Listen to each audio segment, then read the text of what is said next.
Y lo prometido es deuda. Llega al espacio de internacionales de la mano de Leonardo Smerling. Leo, ¿cómo estás? Как дела? Ese idioma yo lo conozco. Хорошо. Да. Sí. Да. Ты понимаешь по-русски? Es ruso. Да. ¿Viste? Да, товарищ. ¿Viste cómo entiendo ya? Да. Enseñás. Я чуть-чуть понимаю по-русски. Sí. Sí, Chuchu. hablo. Chuchu es poquito. Mirá, sí. Pensé que era un tren. No, no sé cómo le dicen. Siberiano era. ¿Cómo le dirán los nenes rusos al tren? Si chuchu quiere decir poquito. Claro. Sí, ¿No? sí. Uno se pregunta esas cosas. Pero bueno, más allá de eso, o cómo se sorprende un perro norteamericano que dice wow. Sí. Bueno, Está bien. perdón por este. Está aparte muy de- bien, está muy bien. no, Pensé- sí, dicen que caliente en ruso es tuto. Ay, esa parte, ese no lo sé. Estatuto. Ah, mira. ¿Sabes? Bueno, esto es información internacional y humor. Un poco De primer nivel. De primer nivel. De primer nivel. La como- información, el humor no sé, pero. El humor tampoco. Sí. Pero bueno, ¿por qué empiezo hablando en ruso? Porque si hablamos de Rusia, hoy en día hablamos también de Ucrania. Exacto. También si hablamos de Rusia, podemos hablar de hackers y gente que está metida en todo el tema de las computadoras. Y también quizás podemos hablar de apuestas. Viste que ahora se apuesta sobre cualquier cosa. Sí. Podés apostar en qué minuto mete un gol o en Y qué minuto va a haber un full. Las casas de apuestas están a full. Están a full haciendo mucha plata con el fútbol, que ya es un poco molesto. Imagínate si yo te digo que podés hacer plata con la guerra. Vos también, no solo los vendedores de armas. O sea, apostás. Apostás por cómo va la guerra en Ucrania. ¿Van a tomar o no van a tomar tal ciudad? ¿Cuántos presos van a tener ¿Y hoy? quiénes son los dueños de esas casas de apuestas? Eso es lo que no se sabe. Claro, muy ahí está la bien. cuestión. Se llama Polymarket, la empresa de una herramienta. Sí. De una herramienta que te permite ver en tiempo real cómo va la guerra y hacer apuestas. Tenemos que decirle una locura. Tenés que ser muy mala gente para apostar ahí. Claro. Muy mala gente para tener esa empresa. Sí. Pero también para alimentar eso. Claro, ¿no? sí. Es como te estás Hay muertes en el medio, ¿no? Por eso, viste, muertes, destrucción, sufrimiento. Y la verdad es que hacer plata con eso, hay gente que lo hace, los vendedores de armas, los dueños de las empresas esas, Exacto. los prestamistas de esa gente. Bueno, hay mucha gente que hace Marcas, plata. sí. ¿Vos querés ser de esos? Es una pregunta que podemos hacerle a la gente. Primero que nada, no apuestes. No gastes guita ahí. No gastes guita Ni ahí. ni en guerras, ni en fútbol, ni en ninguno. Ni en ninguno, pero menos en algo como esto, que la verdad es que es una porquería.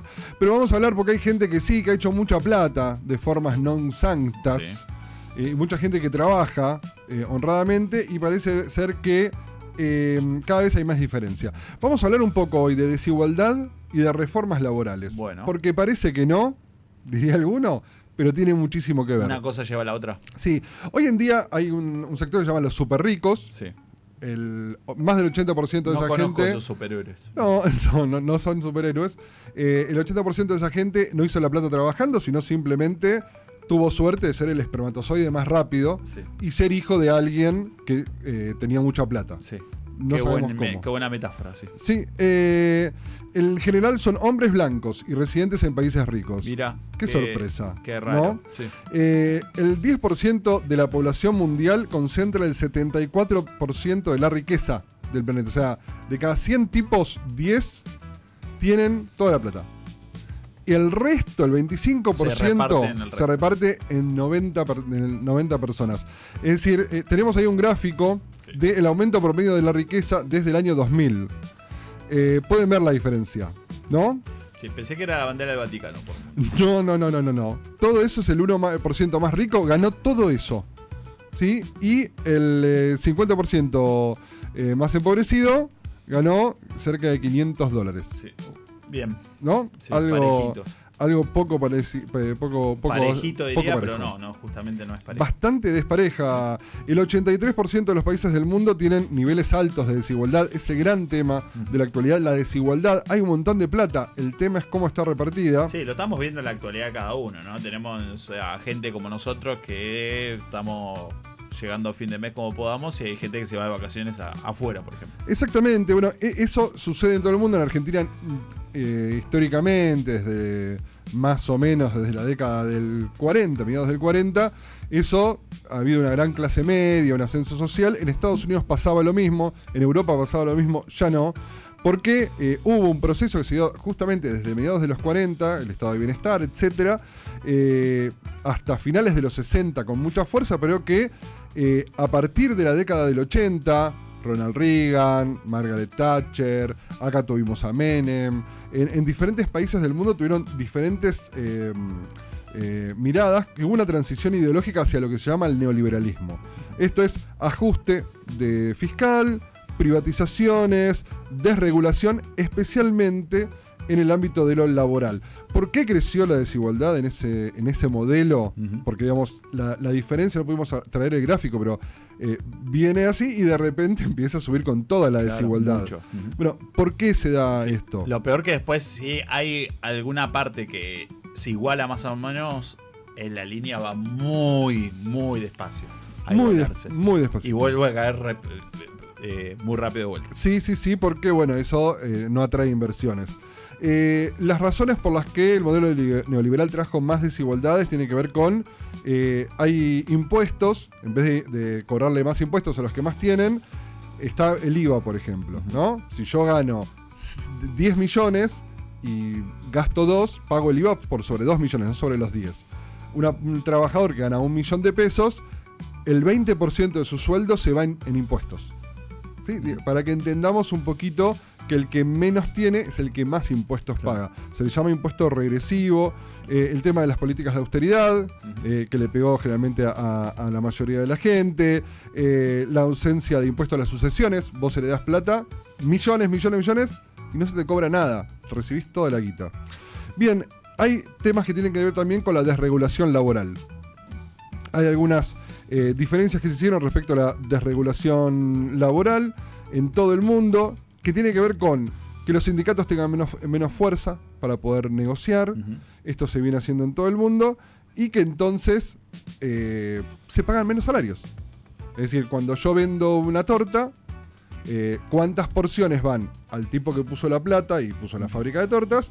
¿Y cuánto va al trabajador? Bueno, cada vez va menos de esa torta al trabajador y más al señor que puso la fábrica. Uh-huh. Algunas reformas laborales en el mundo, ¿sí? Para que entendamos. Las que tienen que ver con lo regresivo, con las que generaron más desigualdad. Vamos a dar 2 ejemplos, si te parece. Bueno. Uno es Brasil. En el año 2017 gobernaba Michel Temer. Uh-huh. ¿Se acuerdan que cuando hacen el golpe de Estado... ¿Cómo es? Impeachment. Uh-huh. Asume Michel Temer. Pasan el contrato de lo colectivo a lo individual. ¿Viste lo que te dicen? No negocie todo el sindicato. Vos te sentás con el dueño de la empresa y negocias. Bueno, se hizo eso. Dejó de ser obligatorio que vos le pagues al sindicato tu cuota sindical, que es lo que permite que tenga plata para después, por ejemplo, pagar abogados. Se eliminó la homologación de los despidos y la precarización contractual. Había contratos por horas. Yo te contrato para trabajar 2 horas. Está bien. Uh-huh. Sí. Ese nivel de estabilidad, uh-huh, con la promesa de que esto iba a generar más trabajo. Se hablaba de más de 1 millón de trabajos, no llegó a 300.000. O sea, no pasó que generó trabajo. Uh-huh. En el año 2010-2012 se da también un proceso de reformas laborales en España con Mariano Rajoy, del PP. 2 gobiernos, estamos hablando de centro-derecha. Sí. Tanto el de Michel Temer como el de Mariano Rajoy. Partido Popular, ¿no? Sí. Esas reformas, más o menos las mismas que Brasil, que generó aumento de la tasa de temporalidad. Es decir, ser trabajador temporario, claro, no tener estabilidad. Es todo lo que pasó. No hubo ni más blanqueo, ni mejor situación laboral, ni mejores salarios, más bien todo lo contrario. Uh-huh. Hay algunas reformas, sin embargo, que sí mejoraron los índices de desigualdad, y voy a poner algunos ejemplos también. Uno es España.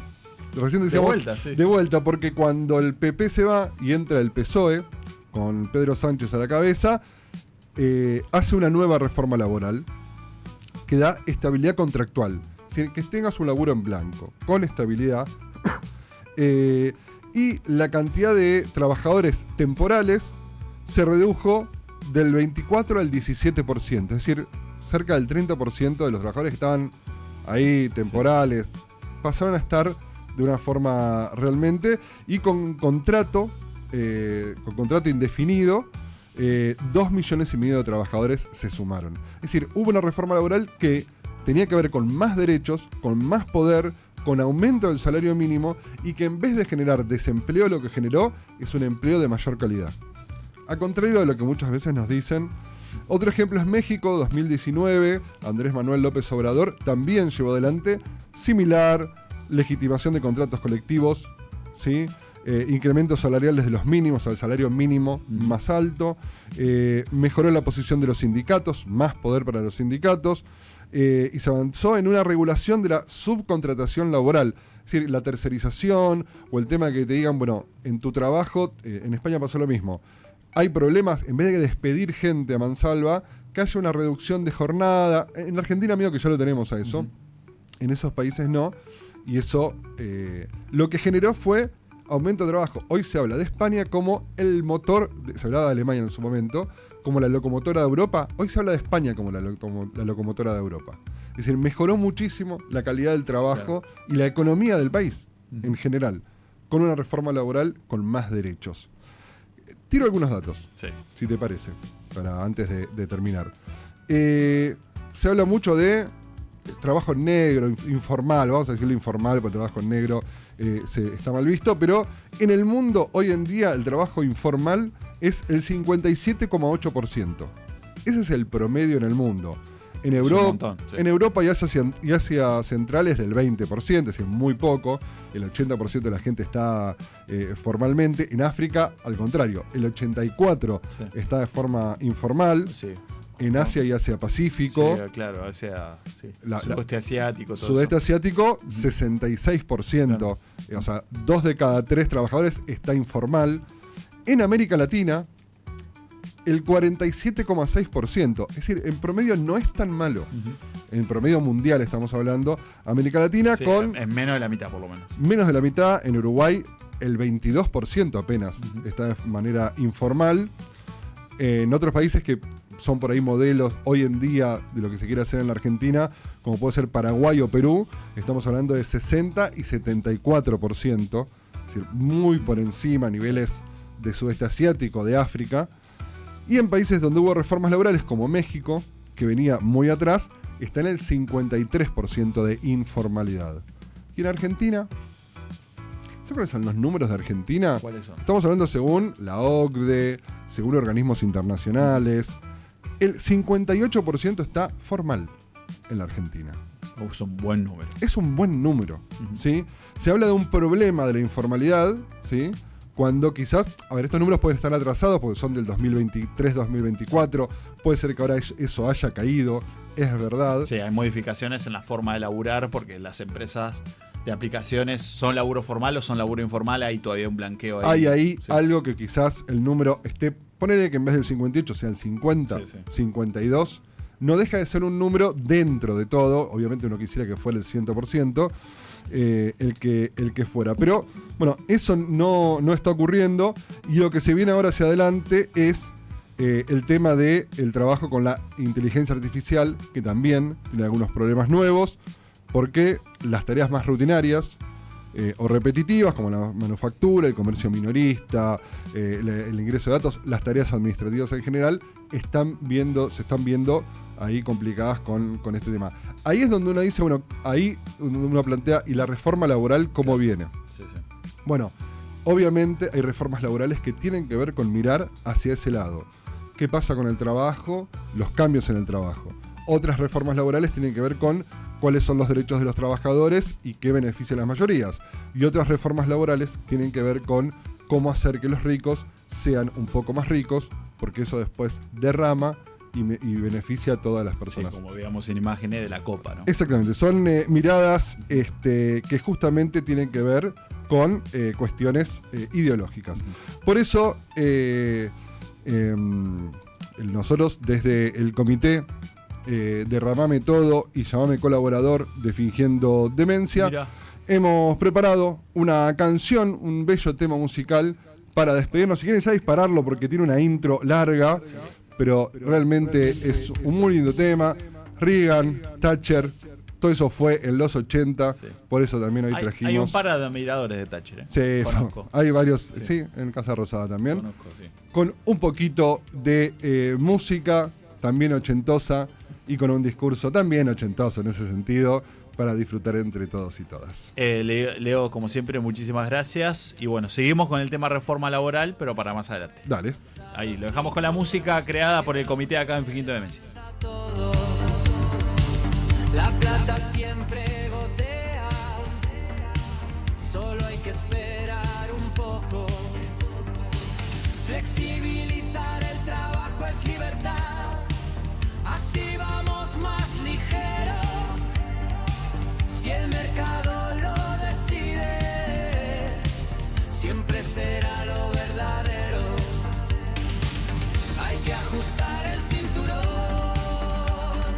es por nuestro propio bien. La riqueza primero arriba, después cae también. No te preocupes si no llega, tener paciencia y fe, porque cuando crecen los de arriba, vos también vas a crecer.